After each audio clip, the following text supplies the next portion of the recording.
thank you for being here, but thank you also for many of you accompanying me on the various events we had today. It's been a pretty jam-packed day, and I want to say I've really enjoyed my first visit here as Foreign Minister, for my first visit to Solomon Islands as Foreign Minister. Look, we said when we were elected we would bring more energy and more resources to the Pacific, and we have tried to do that. You've seen that here today, first with the vaccines announcement at the school. I was really pleased to go to St George VI School, where we announced an additional 200,000 vaccines, this time paediatric vaccines for kids 5 to 11. This is on top of the in excess of 500,000 vaccines that Australia has been really pleased to provide to Solomon Islands as we work together to come through the pandemic.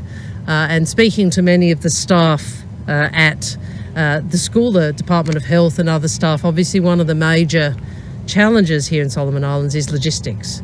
And I really want to thank the Australian personnel who've not only helped deliver the vaccines into Honiara, but to distribute them, because that logistics support has been really well received. We've talked a lot about being part of the Pacific family, and we mean it. And can I say to you, I really felt that today when we went to Burns Creek with the Health Minister, Togamana, with Premier Sade, a Malaitan community, where you saw the Pacific family on display. So Australians, New Zealanders, Fijians, and young people from the community. Did you know that? Young people from the community helped work together to build that clinic. What a wonderful example of what we can do when we work together. And it was a great privilege to be welcomed in the way I was. Of course, this meeting, I did have a constructive meeting with Prime Minister Sogavare. It was a wide-ranging meeting, a meeting that canvassed the breadth of our relationship. We did talk about regional security.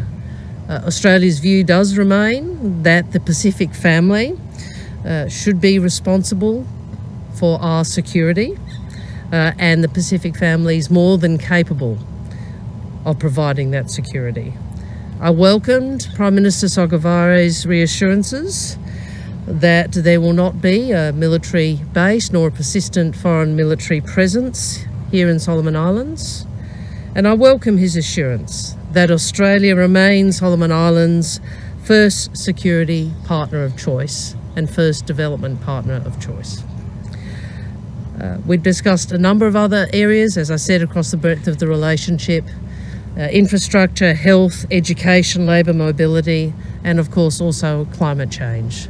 And one of the important things that has changed in Australia is that the Australian people voted for a parliament and a government that will bring much more ambition to the issue of climate change. And I know from discussions I've had today, but also from my previous experience as Climate Minister many years ago, that for Pacific Island nations such as Solomon Islands, climate change is real, it is a lived reality, and we want to work with you to ensure greater resilience to that reality, as well as Australia doing the right thing in its own economy. I'm happy to take questions. Yes. Dorothy. Thank you. I'm wondering if in your discussion there was any issues raised about how Australia can help our youth? Well, actually, the young man who spoke to me at the clinic, who's the youth representative from the community, he spoke to me about labour mobility. And obviously we are working with local community and with the government on development more broadly, but what has been raised with me is labour mobility. We come to government with a commitment to strengthen labour mobility between our nation and members of the Pacific Island nations. I understand that's an area where we certainly can assist with opportunities as well as economic benefit to families and to individuals.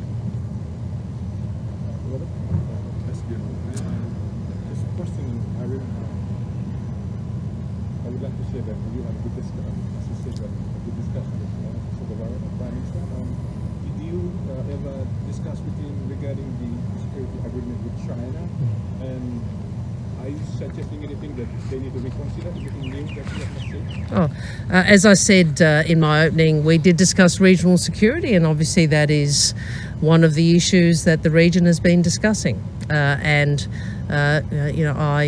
think the Prime Minister is aware of Australia's concerns and views, but most importantly, he is aware that Australia, like many other members of the Pacific family, is of the view that our regional security is a joint responsibility, and it is a responsibility of the Pacific family. And as I said at the outset, I welcome the Prime Minister's assurances, which are the same assurances he's given publicly, that the government does not intend for there to be a persistent military presence or foreign military base here in Solomon Islands. I think you had a question? Does Australia have a view on the Solomon Islands government move to delay the elections until 2024? The opposition has suggested this as anti-democratic. Does Australia share this concern? Well, look, that hasn't been raised with me formally. Obviously, we would. Australia has always taken the view that that democracy matters, and democratic conventions are important, and that would remain our view. Eddie from Aronson, when will Australia start implementing the Pacific Engagement Visa, and also what is the quota for Solomon Islands?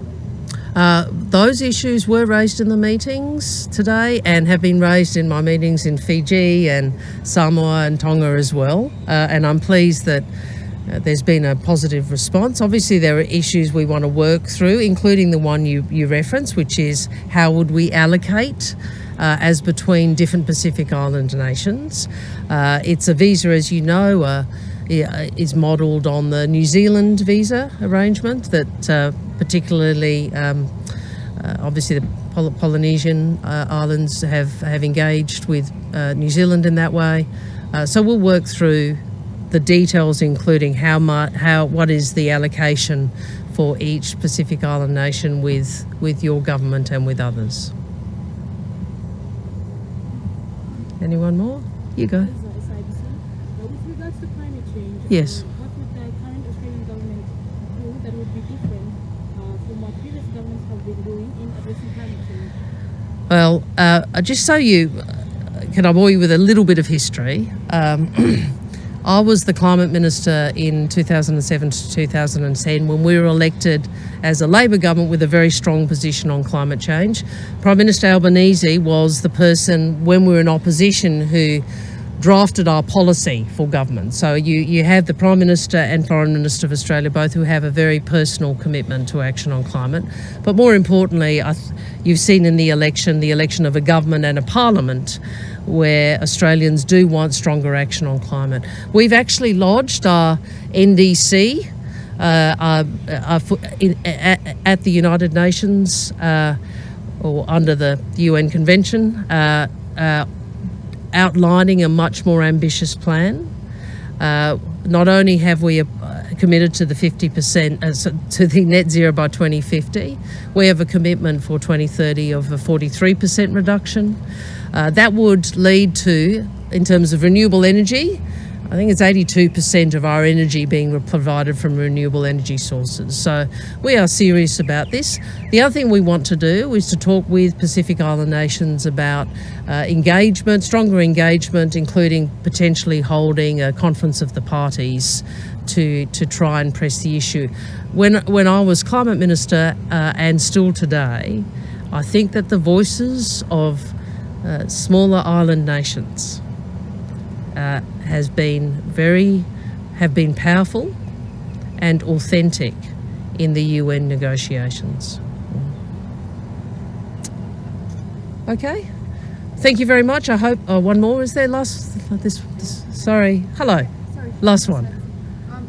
Just what can you say with regards to criticism being raised around Australia taking a more active stand in the Pacific region, given with the Chinese influence coming up, or in Solomon Island case, having a diplomatic relationship with China? Well, look, Australia will do what Australia thinks is the right thing to do. Right?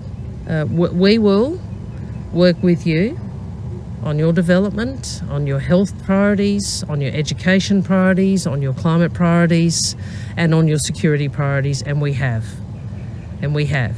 Under successive governments, we have sought to do that. You know, we may not have been perfect, but we are family.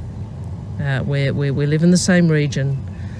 Your security and our security are interlinked, and that's how we will approach our relationship with you. Okay. Thank you very much, everybody. It was great to be here. Cheers. Thank you. I'll see you next time.